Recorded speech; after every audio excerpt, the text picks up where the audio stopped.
Good day and welcome to yet another quarterly report. This time it is Risk Intelligence who have published a report for the first quarter of 2022.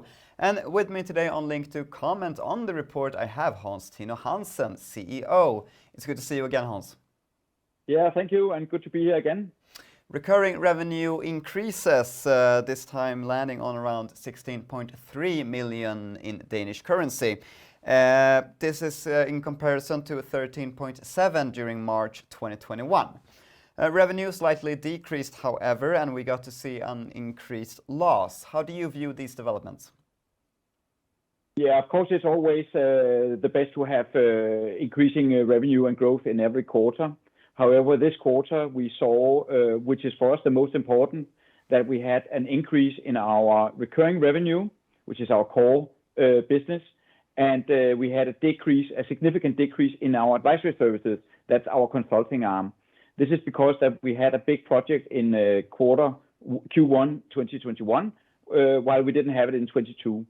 Normally, we don't know which quarter these big projects will fall, and this year will fall in another quarter.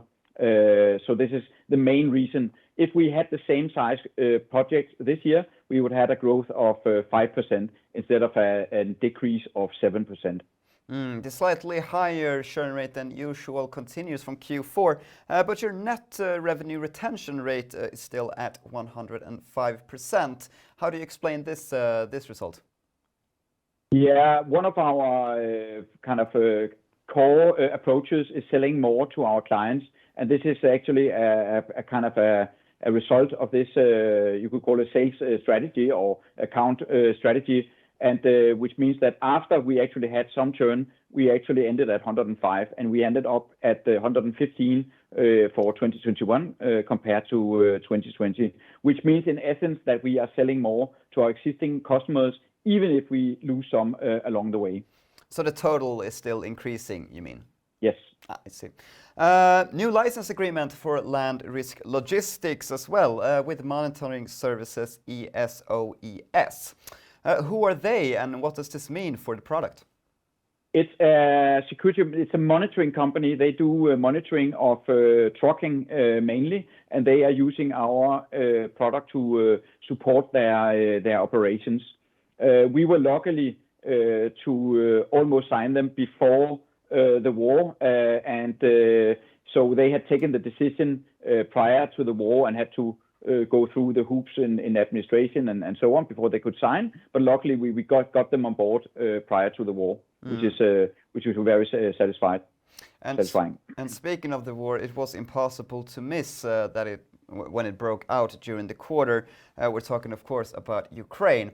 As an intelligence company in Europe, you find yourself in a very interesting position in the context. I thought we could dig us in a little deeper on the subject. Could you walk us through what you can conclude from the escalations of tensions until the war eventually broke out? Yeah, you can say that if we go one step further back to COVID and the problems with the supply chains, because they have been affecting the global economy. You see it with the rising inflation rates. I've just seen today the latest ones, which are in some countries double digits per month and per quarter. And this was aggravated and accelerated in the run up to the war because the level of uncertainty increased. And uncertainty, as you know, has an effect not only on the financial markets, which it had to a large extent, but also to international trade in general. And of course, when the war then broke out in February, 24th of February, then a lot of things were aggravated with regards to the supply chains, especially within foodstuffs. And then with all the sanctions and so on, it also has an impact on energy, oil, gas, metals, and so on and so forth. So it was actually aggravating a situation that was already going from worse to bad. So in many ways, even if there are some areas, for instance, within shipping, for instance, bulk shipping is being hit hard because of all the grain that is not being exported from Russia and Ukraine, while LNG tankers, the ones that transport LNG, is increasing their business because of the substitution in Europe from Russian gas to LNG. So it's a mixed bag, but most of it is actually a bad impact. Interesting. And since the war has broken out, you started publishing weekly intelligence reports with an overview of the northern Black Sea, something that you claim has been a success. Is this something that will continue?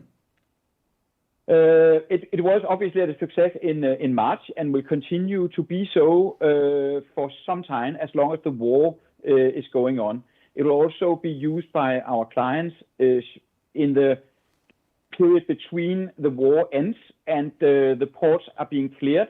So the rivers leading up to, for instance, Mykolaiv, the sea areas outside the ports have been cleared from mines and so on, which means that our clients and other shipping companies can actually get their ships out again, and also after that begin to trade on the ports, and that will take some time, both with the war and the period after a war. And while we are on the subject of getting ships out of the port, you highlighted a situation in the report where you conducted an effort together with a British response company, evacuating crews from commercial vessels stuck in ports in Ukraine. Tell us more. Yeah, when the war broke out on the 24th of February, about 100 ships were caught up in Ukrainian ports, and obviously with the ships were the crews, meaning that somewhere between 1,500 and 2,000 crew members were caught in Ukrainian ports. And we assisted some of our clients and also some non-clients. We coordinated and facilitated their evacuation. And some of it became a little bit interesting, so to speak, because the company that we were working with on the practical operations, they had to go into, for instance, Mykolaiv while the Russians were attacking from the other side of the city. But they got the people out, which was the most important, and their lives were saved. The ships will be lying there until the war is over, and then they will be recovered by the company. By the various clients. And we did this for free of charge because we didn't think that this was the time to discuss any fees to do this. So we did this as a courtesy. That's also why we had some non-clients that we didn't even sign on, because we just did it as a courtesy and in order to safeguard the lives of the crew members. Before the war broke out, it was almost unthinkable to hear such things. I thought we could finish off then in more broader terms, considering the war in Ukraine. Moving forward and during the quarter, how has the war affected risk intelligence and supply chains in both sea and land? With the shipping market, of course, we've done a lot. We've been working on the northern Black Sea area. We work with the evacuation. We have been consulting our clients and updating our risk assessments and threat assessments on the area. We're also looking into all other Russian ports because they are also under sanctions. And you can say there are some negative effects on the supply chain, but there are also some positive.